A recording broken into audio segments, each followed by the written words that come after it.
All right. Well, as we were just chatting about, the reason I thought of you first for this new format of motive is because I don't remember which show, because I've had you on the Ziegler show twice, but one of those you talked about an early motive of a car. Oh, you start there and then we'll go from that point. Okay, so in contrast, maybe to many of your guests who want to dent the universe, make the world a better place, my motives not nearly as highbrow. So I was born and raised in Honolulu, Hawaii, and I'll tell you several stories about my motive. So one is that I was raised in a semi tough part of Hawaii. Not exactly Wailai for people who are familiar with Hawaii, which is just the best part of Hawaii. I was kind of the worst part of Hawaii, and so twice in my life I was hijacked.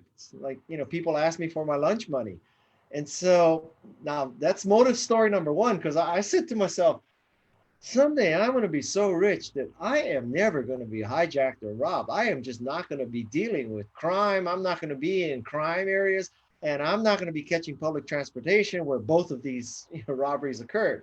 So that was motive number one. And then motive number two, um, somewhere in my high school year, somebody gave me a ride in a Porsche 911. And I said, oh my God, I mean, this is a whole new world here of Porsches. And then in college, I went home once with my roommate, and his mother drove a Ferrari Daytona. So one night we're out to dinner, and she says, Guy, will you drive us home? So I drove the Ferrari Daytona, and I said, wow, I mean, so, people are talking about changing the world. I just wanted to change the car. Oh, well, and that's what I appreciate. As I talked about, the motive, what drives us. It's always such a curiosity of mine. And we all wonder about that in personal development. We go for years and years consuming stuff, waiting for that catalyst that just makes us go get off the couch and go do something. And you had a car and it was strong enough to make you go do something. You want to hear more motive stories? Please, that's what we're here for. So another thing is, uh, years ago, I was driving a Porsche at the time. So I pull up to this stoplight and I look to my left and there's this car with four girls, teenage girls, and they're giggling and they're laughing, they're making eye contact with me. And I thought, Guy, you've truly arrived. Even teenage girls know who you are. So the girl in the front seat says, roll down the window. Well, she doesn't drive a 911. You don't roll down the window. You push a button, the window goes down, okay? So she sticks her head out of the car and she says to me, are you Jackie Chan? And so ever since that day, my motive has been that one day, Jackie Chan, he's in his Maybach or his, S-Class or his Rolls Royce or whatever he's in Hong Kong. And he pulls up to a stoplight and he sees this car with teenage girls in it and they're making eye contact with him. And the teenage girl says, roll down your window, Jackie. And Jackie rolls down his window.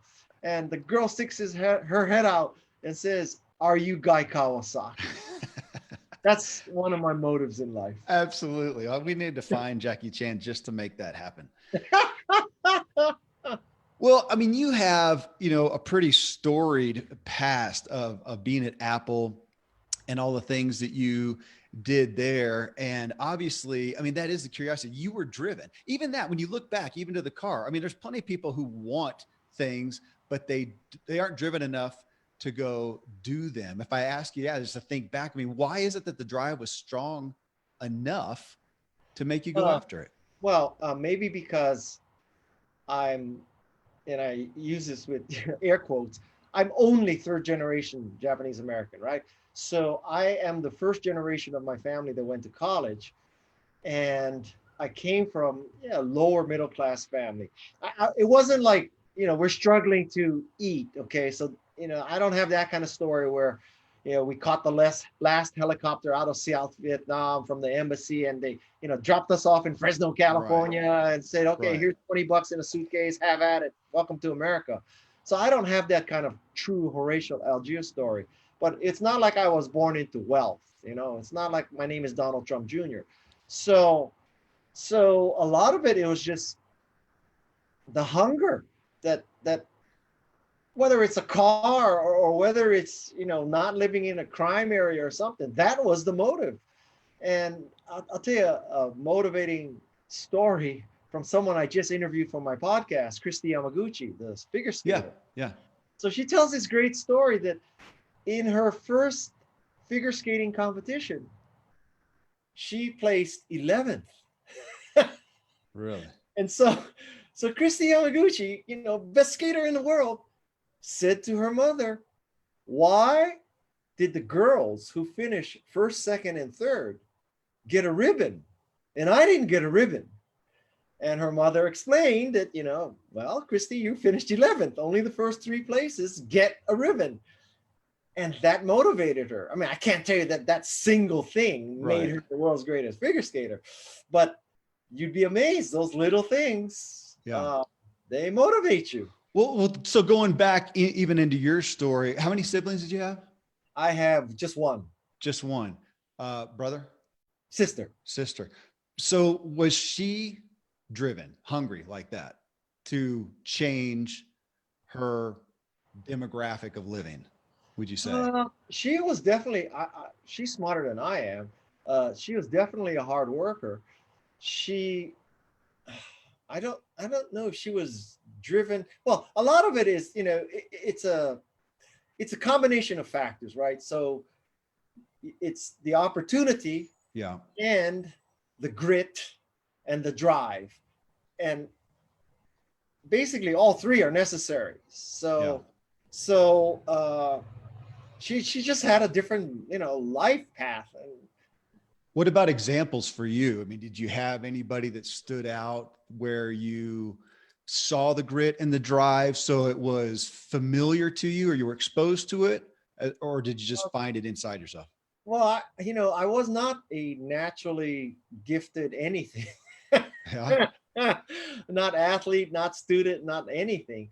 And so the secret to my success in life is grit. And if you have a choice between taking someone who's kind of a natural or someone who's gritty, I would take the gritty person all day long. Yeah. So grit more important than talent. Okay. That's a quotable statement. What's the next thing? So cars, what's the next thing that you were striving for? And this is like, personal or professional. Was it, so the car, that was more of a personal thing. What was the next thing? Was it personal? Was it professional? What was going on after that? Well, I was living in Silicon Valley, and the dream in Silicon Valley is to start the next Hewlett Packard, next Apple, next, something like that. So I was driven by entrepreneurship, and I can't claim that I've actually achieved that. I have not started an Apple. I worked for Apple. So that was definitely a motivation. And everybody talks about how they started a company to change the world and dent the universe. And I wanted to start a successful company. And that's different from saying, I wanted to work for Goldman Sachs so I could be a private equity billionaire. Yeah. I have slightly higher ambition than that, or different ambition than that. So I wanted to start Apple. I fell in love with entrepreneurship in Silicon Valley. It's in the air here. Yeah. Well, so with Apple, you went there, obviously didn't start it. So you started off as an employee. Yes. There. With what goals at that time? Do you think I want to just climb up a ladder there, or find your opportunity outside of that and use it as a catalyst? I thought that Apple would be a catalyst. And so I left Apple twice to start companies. Having said that, if I had not left either time, I probably would have made tens of millions, if not hundreds of millions of dollars. Yeah. So leaving Apple two times, and I also declined the third offer from Apple. Can't say that was the smartest decisions in my life. What happened with those other businesses then? They did okay, but they never sort of escaped the gravity, the pull of gravity. So, nothing you would have heard of. I mean, slightly successful small software companies, things like that. Yeah. So what was the next fruition just vocationally after Apple? After Apple, there's 2 times after After Apple. the third time, I guess maybe they Yeah. wanted you The back. second time after Apple, and Steve offered me a job, and I declined. Uh, I became a writer and a speaker, and then I embraced social media in a great way. Very active on Twitter, and on Twitter, a company called Canva noticed that I was using Canva to make graphics, Yeah. and so they reached out to me. And long story short, I became the chief evangelist of Canva, and Canva is a place where you can make just the world's greatest graphics, right? So anybody can be a graphic designer using Canva, and Canva has done extremely well. In our last, can I sneeze? Yes, absolutely.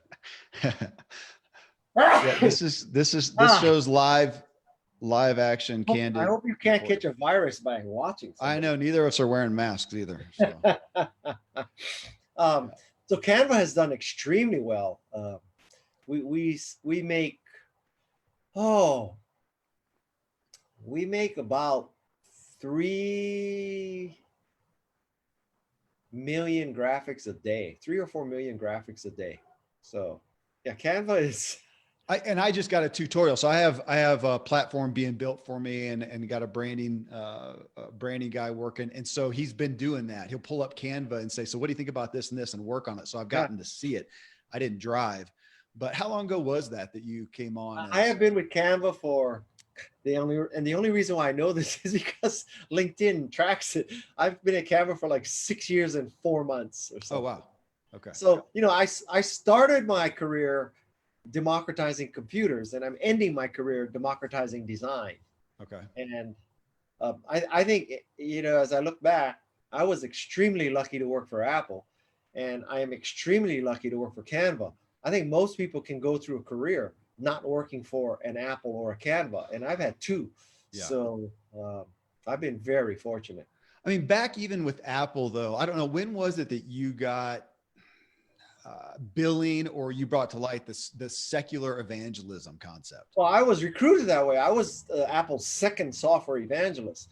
So the concept was that Apple was not merely a personal computer; it was, a life-changing quality of life, making people more creative and productive. It just wasn't the next kind of PC.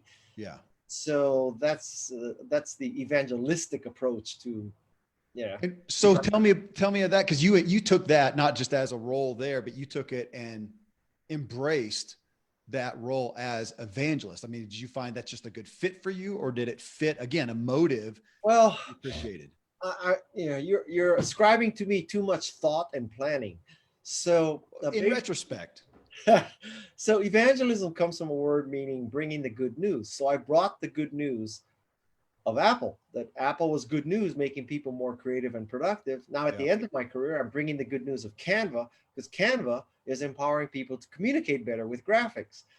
And so I have used the evangelism shtick and methods throughout my career. Now, one of the requirements of evangelism is that you have to have a product that is evangelizable.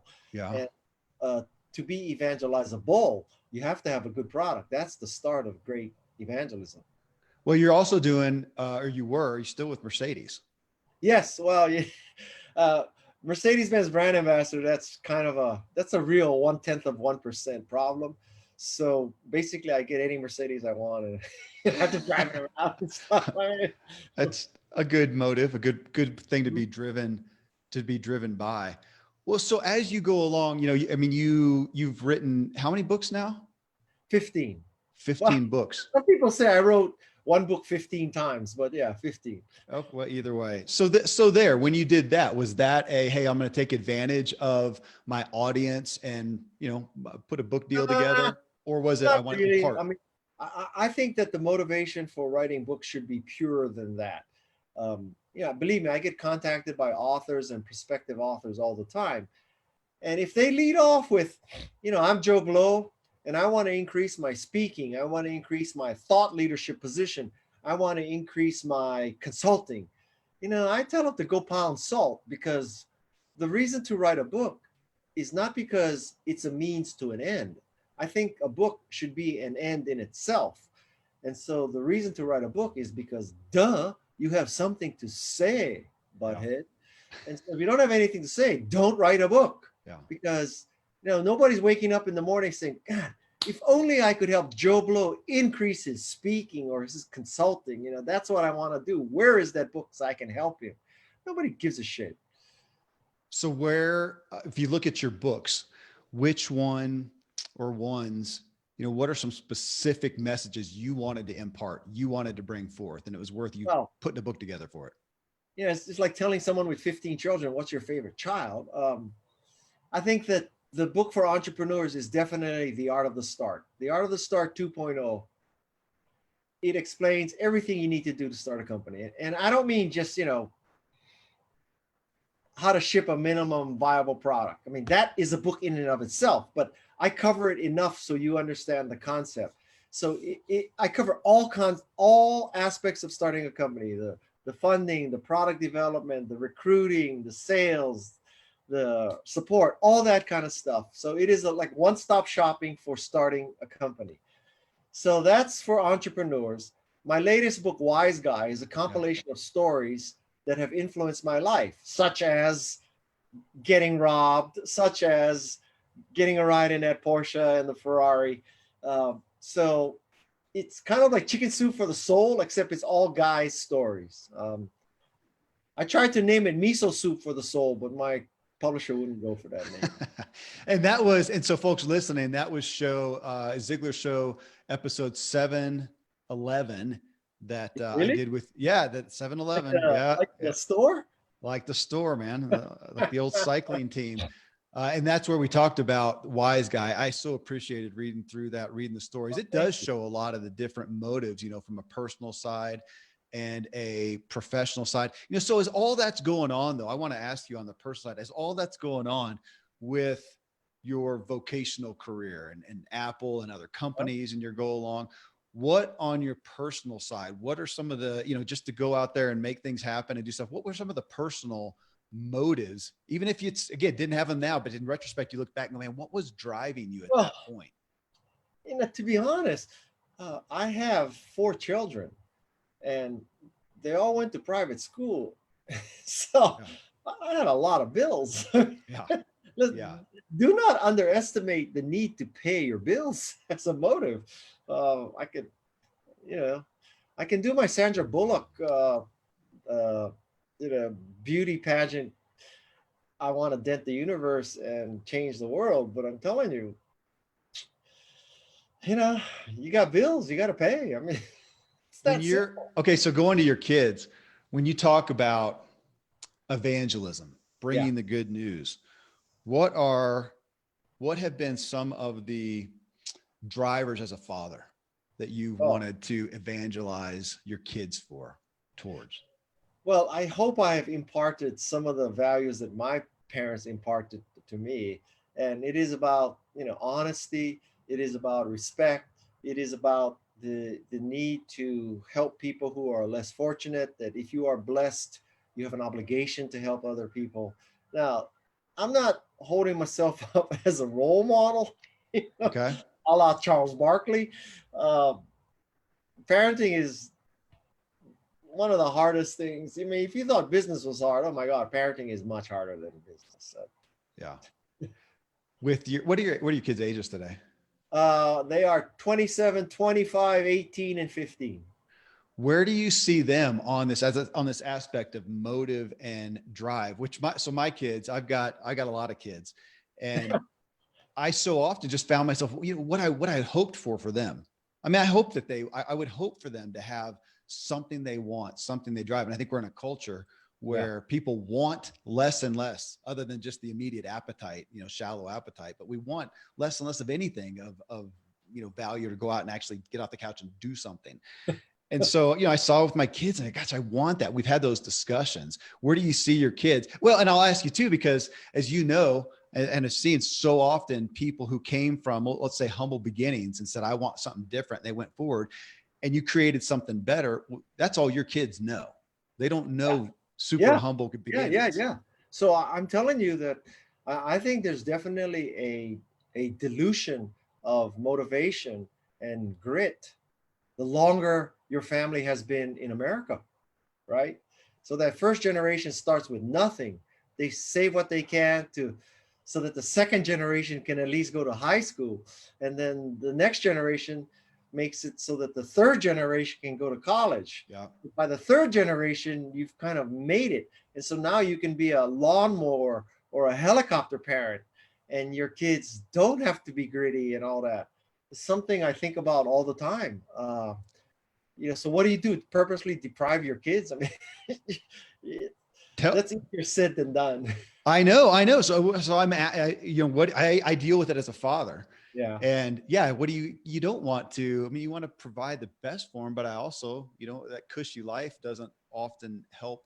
I, I do not have the answer to that. You're going to have to interview somebody smarter than me. Well, as you see your kids, where would you say, I mean, obviously not to pick one out, but have they been, have you seen some of them fairly driven, some of them not so much? Well, okay, so I can't tell you that any of them are truly driven, but they are hard workers. Okay, so I have no issue there. But I think a lot of it is that looking back, I think everyone overrates nostalgia, right? Right. So I think the natural trap is you look back and you say, when I was your age, I was studying, I was working part-time, I was doing all this kind of stuff. None of this, like, I didn't waste my time with stuff like TikTok. I wasn't playing Call of Duty all day. Yeah. Like, what's wrong with this world?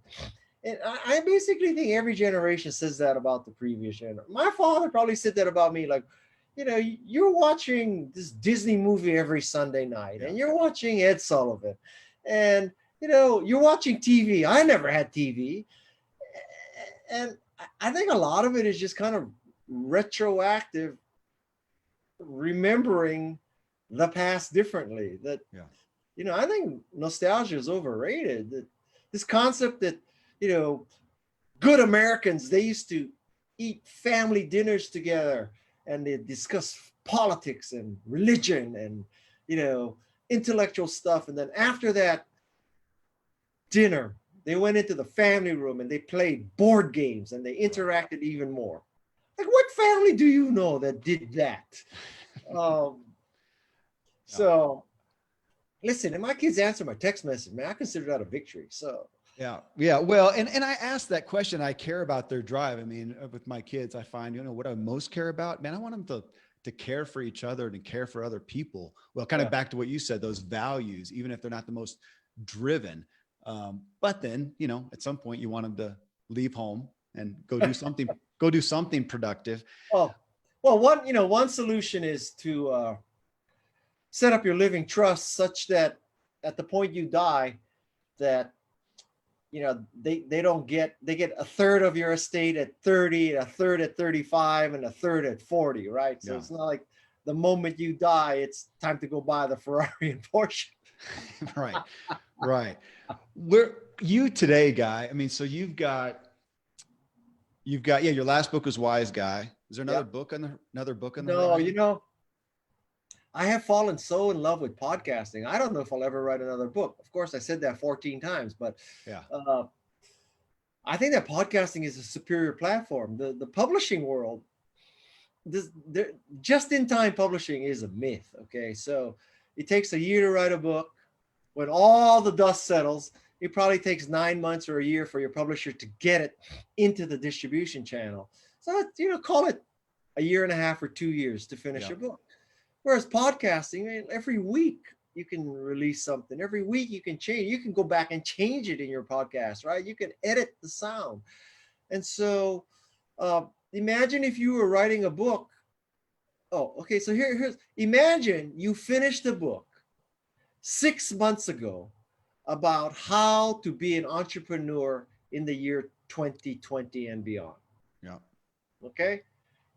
And then we have this pandemic. Basically, there's nothing in that book is probably relevant anymore, right? That book is probably saying, well, you get your pitch, you go to Silicon Valley, you meet with them, and you whatever, right?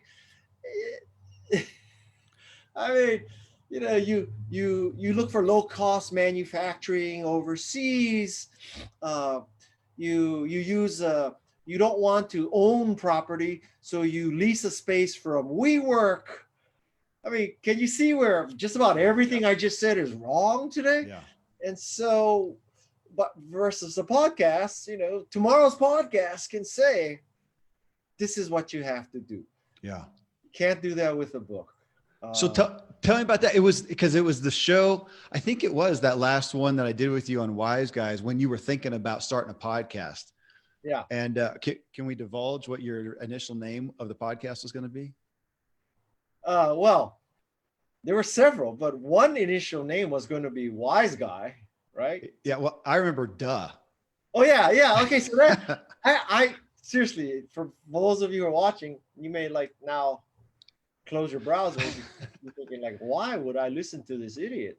So I seriously thought about naming my podcast Duh. I was interested in it, in the name. Seriously. So maybe I was wrong. I should have named it Duh. But the problem with Duh, and for those of you who hopefully are understand the context of what Duh. I mean, Duh is like duh. Yeah. Duh. You should not be. You should not be hanging out in large bars right now, shoulder to shoulder. Duh. You shouldn't drink Clorox. So it was going to be position of, this is kind of wisdom from smart people that, duh, you should understand. I think the problem is that it undersells my guess, because you would not associate an interview with Jane Goodall, Margaret Atwood, Steven Pinker, Stephen Wolfram, Stephen Wozniak, Andrew Yang, Roy Yamaguchi, Christy Yamaguchi, Sean Thompson, Bob Cialdini. You would not associate such remarkable people being on a show called Duh. Yeah. So that was the problem. Now, Duh sounds more like dumbasses doing stupid things that could get them killed. Yeah. That makes sense. So remarkable people. Now, I was going to ask you again, motive behind that. Now, you just said wisdom from smart people. Yes. Is that your hidden tagline for the show? Is that the purpose of the show? In the spirit of transparency, there are two versions of the purpose and story of the show. Okay. Story number one is what you said. I have remarkable guests. I would put my guest list up against anybody in podcast. I would too. I've seen it. Including Terry Gross. And so it is about getting remarkable people to talk about their careers so that, the listener can get to be a little more remarkable too. By listening to Jane Goodall, you will learn something. I guarantee you. Okay. So that's story A. Story B was related to your question about book publishing. So when I released Wise Guy, I did a lot of podcasts, for example, with you. Yeah. And I would talk to a lot of these podcasters and I would ask them, so, what is the business model for podcasting? And they said, well, we run an ad in the front, run an ad in the middle, we run an ad in the middle, at the end. I said, so how much do you charge for each of these ads? And they said, well, $25,000 for the first one, $20,000 for the second one, and $15,000 for the third one. So I do the math. I can add up 25 and 20 and 15, and get 40 or 50 grand. And I say, so how often do you do a podcast? 52 times a year. So I can multiply 52 times 50 and get $2.5 million. And I said to myself, why am I writing a book? Yeah. It takes a year to write a book, 9 months of aggravation, and then you get an advance, and you never get any more than the advance unless you truly strike lightning and you exceed the advance, and not many books do that. And so I just looked at that. I said, so I'm writing a book that takes a year, that I cannot change, once I finalize it. It's going to be out of date the moment I send it. I'm going to get an advance. I'm never going to get any more money than the advance. Whereas I could do a podcast every week, and if I strike lightning there, I could have $50,000 worth of revenue per each one. This is an IQ test, Kevin. Yeah. No, I'm tracking. Which one sounds better? Now, having said that, I'll be the first to admit that I have not cracked the code to how to get subscribers. I definitely have the content. There is no question I have the content. Yeah. I don't know how to get 4 or 5 million. I don't know how Joe Rogan did it. I I don't know. I don't I don't know either. if it's achievable. So I maybe yeah. all your listeners will now subscribe, and my problem will be over. Well, that's one of the reasons we were here. Go subscribe to Remarkable People and check out Guy Kawasaki. That's why I've got you. One of the reasons I got you on the show. Guy, you're pretty no holds barred with money. You're happy to make money. Now, you also seem to be someone who enjoys having fun and enjoying what you do.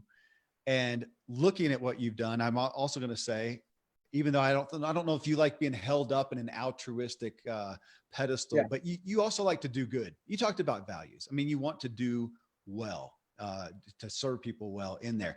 But those three: money, doing good, having fun. Yeah, back to motive. Well, I'm thinking about myself too, but how do you, because sometimes you're driven more by one thing than the other, depending on the circumstances, depending on the uh, season of life. uh, I don't necessarily think that it's a zero sum game. That if you do things for money, you cannot do things for Yeah, good. If you do things for good, you cannot make money. agreed. Uh, so I think you can do all three, and there are cases where, like, I believe in the Robin Hood theory. So if a Fortune 500 brand calls me up and says, "I want you to speak or do something," now this is pre-pandemic, right? Because right now nobody's Right. Yeah. right. But pre-pandemic, if a Fortune 500 brand calls up and says, "I'm having a sales conference, and will you speak?" I tell them my fee, and I don't really negotiate because I know that if Fortune 500 brand is bringing 2,000 people to Orlando, they're probably spending $1 million on the wine, right? And so Yeah. you're telling me, so you can spend $1 million on wine, but you can't pay your speakers because what? I mean, you want an opening or closing speaker that's going to set the tone for the whole conference, but you want him to make less than you're spending on wine? Like, so there's that part of me that's like, Yeah. the reason why you rob banks is that's because there's where the money is. On the other hand, if it's an educational institution, if it's a not-for-profit, I don't, it's not about the money, right? So now, Yeah. okay, now if it's a university that has a $50 billion endowment, it's kind of like a Fortune 500 brand, right? But Totally. if it's a high school or if it's a community organization or it's a tech association of Santa Cruz, that that's part of your moral obligation. Yeah.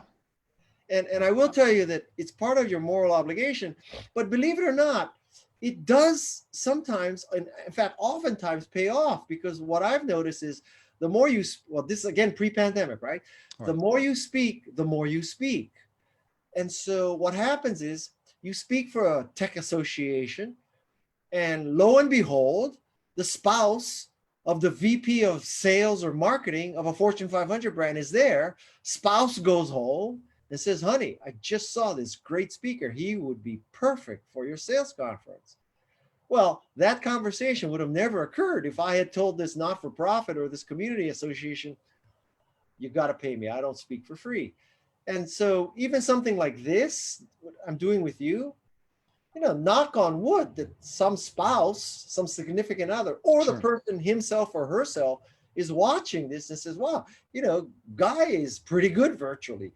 He could pull off a virtual conference talking about motivation, talking about enchantment, evangelism, innovation. We should bring him in as a keynote speaker for our virtual conference." And it happened because I said, "Hey, Kevin, go for it. Let's do it." Yeah. Yeah. So you talked about, you get hit up by, by authors, would-be authors, you get hit up by companies. So again, looking at that, talking about motive, looking at money, doing good, having fun. How often so you're going to look at the money and see, is it worth your time, regardless, for the most part? Is it worth your time for whoever, it is, and how it's going to serve them? Yeah. On the, doing good, having fun, how often do you turn stuff down because you say, regardless of the money, I'm not going to support that?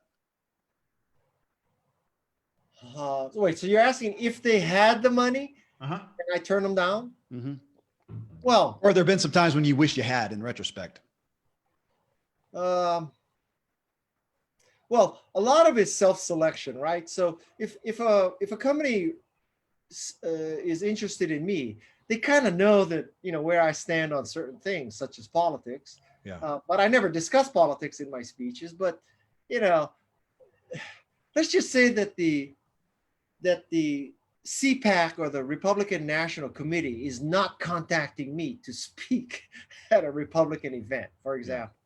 And if I have turned down speeches for tobacco companies, Yeah. right? Because I don't know how you can make the case that tobacco is something that you should try to help them figure out how to evangelize tobacco so you can kill more people, Yeah. right? Yeah. So uh, I have a line there that I draw. Um, have I have spoken for a company that made slot machines. I have to think twice about that one. But would I do keynote speaker for the NRA? No. So Okay. that's my bright hard line. So if we take money off the table, now I'm just getting again into drive, into your interest. Money's off the table, or just assume that whatever you're going to do next, this next speaking gig pays 500 grand regardless. 500 grand? 500 grand. You get to speak, Guy, for 45 minutes on the topic of your choice. What is it? Well, okay, assuming it's not, tobacco or guns or something, right? Is that part of the No, you get to speak. You get to choose. It's the No, no, no. It's the Ziegler audience. It's the Yeah. podcast audience, the podcast crowd. You get to speak on the thing that you would want to impart. Well, It's a mean question. I'm no, putting you on no. the spot. Well, I'm thinking of myself too. What but would I say?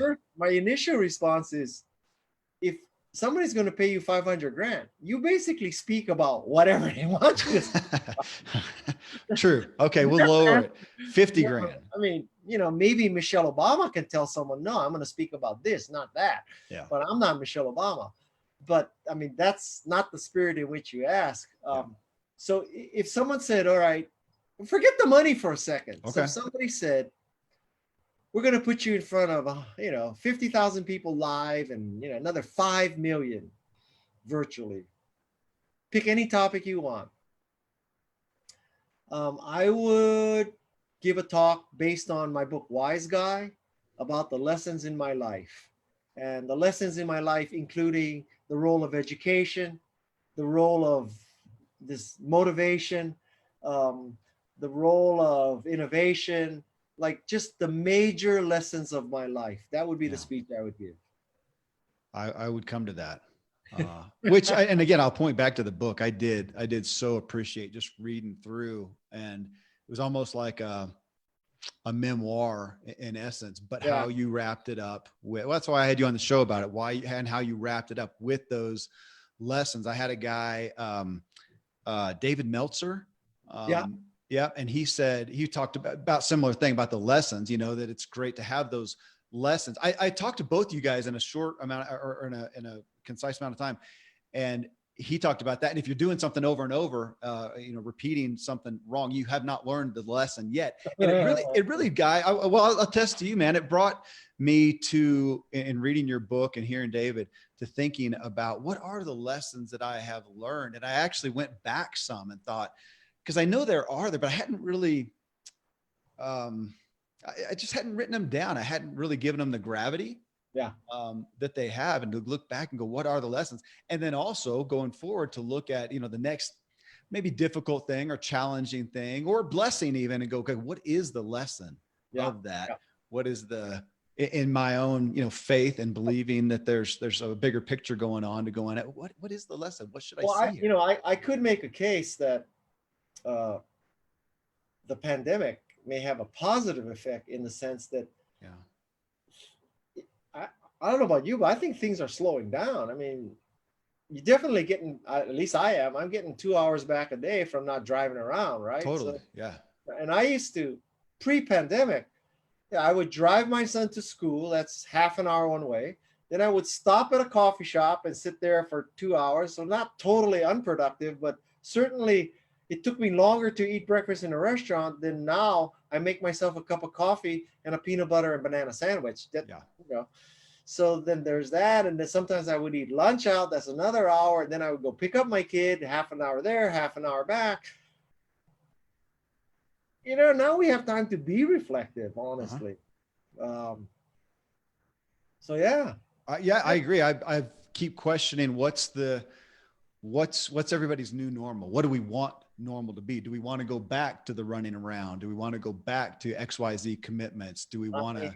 If Kevin, if I never get on an airplane again, I will be happy. I mean, I am, I you know, I have my theory is I will not get on an airplane until there's a vaccine. Okay. Or now listen, if the theoretical $500,000 speaking fee, Yeah. if they said here's 500 grand, and I said okay, so what I need is a private plane. This private plane where the pilot and co-pilot, they're separate from me. I'm in the back by myself. The plane's been disinfected. I would fly that way. Okay, Yeah. who the hell's going to do that? But Yeah. but I would fly that way.